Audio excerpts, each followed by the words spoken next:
X টাকায় একটি দ্রব্য বিক্রি করলে 10% ক্ষতি হয়, দ্রব্যটি ওয়াই টাকায় বিক্রি করলে 20% লাভ হয়, তাহলে x/y এর মানটা বের করতে বলছে। এখানে আমার এক্স ইকুয়াল টু বিক্রয় মূল্য দেওয়া আছে, 10% ক্ষতি দেওয়া আছে, আর এখানে সেম বিক্রয় মূল্য দেওয়া আছে, লাভের হার দেওয়া আছে।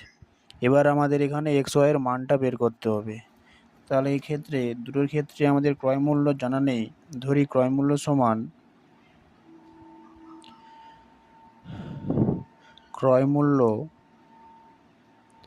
মূল্য আমি ধরে নিলাম যে 100 টাকা। 100 টাকা যদি ক্রয় মূল্য 100 টাকা হয়, এখানে বলছি যে 10% ক্ষতি, তাহলে 10% ক্ষতিতে ক্রয় মূল্য কত হবে না 10% ক্ষতিতে ক্রয় মূল্য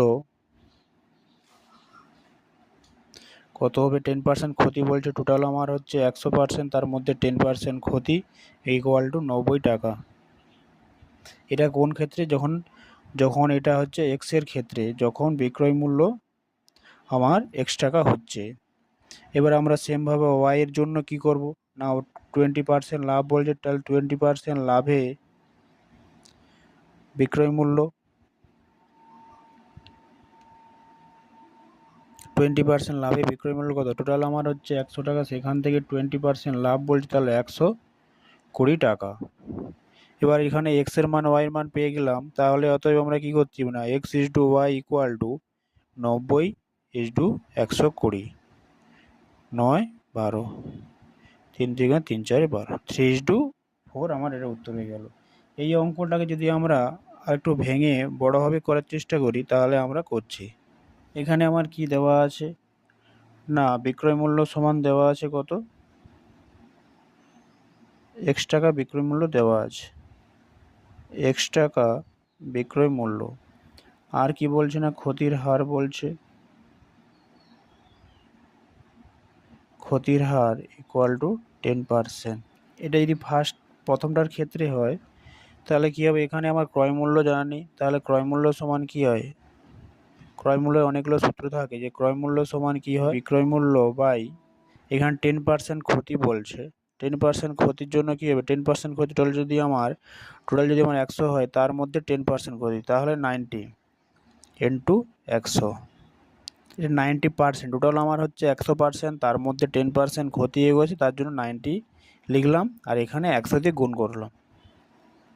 তাহলে এখানে আমার ক্রয় মূল্য কত হলো না 100x/90। দ্বিতীয় ক্ষেত্রে সেম, সেকেন্ডে কি হবে না, বিক্রয় মূল্য দেওয়া আছে কত না, বিক্রয় মূল্য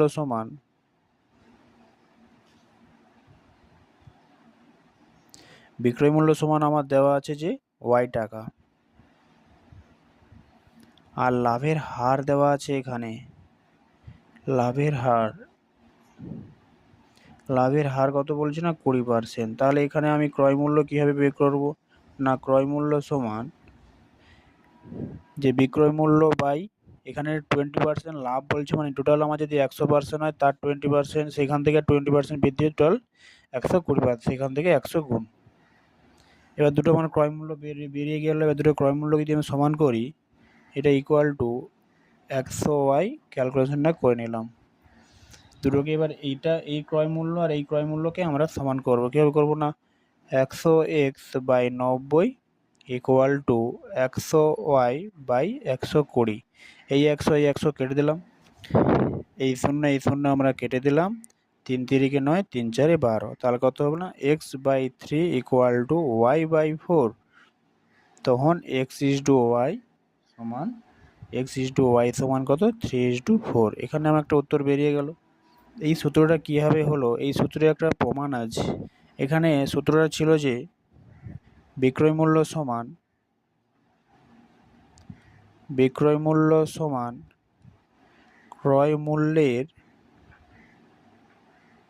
ক্রয় মূল্যের যে দামটা বৃদ্ধি হবে, যেখানে আমার বলে দিয়েছে কত 20% বৃদ্ধি, টোটাল আমার 100 থেকে কত 20% বৃদ্ধি, এটা হয়ে আমাদের এটা ইকুয়াল টু বিক্রয় মূল্য ইকুয়াল টু, তাহলে কত হলো, বিক্রয় মূল্য ইকুয়াল টু কত হবে না, ক্রয় ক্রয় মূল্যের 120% হলো। এবার এখানে আমার যেহেতু বলছে ক্রয় মূল্যের 120% মানে কি, ক্রয় মূল্য ইন্টু 120। এবার আমরা যেহেতু এখানে ক্রয় মূল্য বের করতাম, তাহলে ক্রয় মূল্যটাকে এই পাশে রেখে এই 120 টাকা এই পাশে নিয়ে যেতাম, তখন এটা কি বা নিচে 120 হয়ে যেত, 120 হয়ে যেত। আর এর জন্য কি পার্সেন্ট যদি আমরা তুলি তখন কি হবে, 100 হয়ে যেত। এই 100টা আমাদের উপরে উঠে যেত, নিচে 120, সেটাই আমরা এখানে লিখেছিলাম। বিক্রয় মূল্য ওয়াই ছিল, ওয়াই লিখলাম, আর 120 নিচে রাখলাম, আর 100টা উপরে উঠে গেল। বুঝতে পারলে সূত্রের প্রমাণটা করে অঙ্কটা করে। কিন্তু এই সূত্রটা যদি আমি এখানে লিখে করে দিতাম তাহলে অঙ্কটা অনেকটা বড় হয়ে যেত। এই অঙ্কটা যদি আমরা আরেকটা পদ্ধতিতে দেখি, কীভাবে দেখবো না, এটা দুটো পদ্ধতি আমাদের হয়ে গেল, 3 নম্বর পদ্ধতি দেখছি। 3 নম্বর পদ্ধতিতে আমাদের কি হয়, বিক্রয় মূল্য দেওয়া আছে আর লাভের হার বা ক্ষতির হার দেওয়া আছে। এবার আমাদের ক্রয় মূল্য বের করতে হবে। না, ক্রয় মূল্য সমান, এখানে আরেকটা সূত্র থাকে যে ক্রয় মূল্য ইকুয়াল টু কি হয় না, ক্রয় মূল্য ইকুয়াল টু বিক্রয় মূল্য, বিক্রয় মূল্য বাই 1 মাইনাস ক্ষতির হার, 1 মাইনাস ক্ষতির হার। এবারে এখানে বিক্রয় মূল্য কত, এক্স দেওয়া আছে, এখানে বিক্রয় মূল্য কত দেওয়া আছে না, এক্স। বিক্রয় মূল্য আমার এখানে এক্স টাকা বলে দেওয়া আছে, আর এখানে ক্ষতির হারটা 10% বলছে, তাহলে 1 মাইনাস 10%, এটা আমার ক্ষতির হার, ইকুয়াল টু এক্স 1 যদি পার্সেন্টেজ তো নিচে 100 দিয়ে ভাগ হবে, ইকুয়াল টু, তখন আমার কি হলো, উপরে এক্স থাকলো, এটা নিচে যদি বিয়োগ করি 100 মাইনাস 10, তখন নিচে 100 রাখলাম। এবার এই অঙ্কটা কীভাবে হবে, তখন আমাদের কি হয়, এই 100টা উপরে উঠে গেলে কি হবে, 100x, আর নিচে আমাদের 90 থাকলো, এই শূন্য কেটে 10x বাই 9 রাখলাম।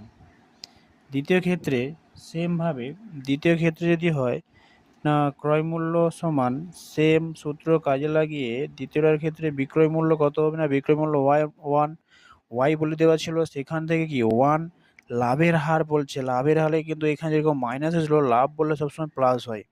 এবার লাভের হার কত বলে দিচ্ছিল না, আমার 20% লাভের হার বলে দেওয়া ছিল, 20% লাভের হার। এবার y equal to 1 plus 20 by 100 equal to y 100 plus 20, এই 100টা উপরে উঠে যাবে, নিচের 100টা সমান কী হবে, 100 ওয়াই বাই 120, এই শূন্য কেটে দিলাম, তখন কী হবে 10 ওয়াই বাই 12। এবার এই বিক্রয় মূল্য আর আমাদের এই বিক্রয় মূল্য, দুটো বিক্রয় মূল্যকে সমান করব, তখন কী হবে না, অতএব 10x by 9 equal two 10y by 12, এই 10 কেটে দিলাম, তখন কী হবে x by 9 equal to y by 12, 3 3 9, 3 4 12, তখন কত হবে না, x is to y equal to 3। আমার উত্তর 3 টিভি।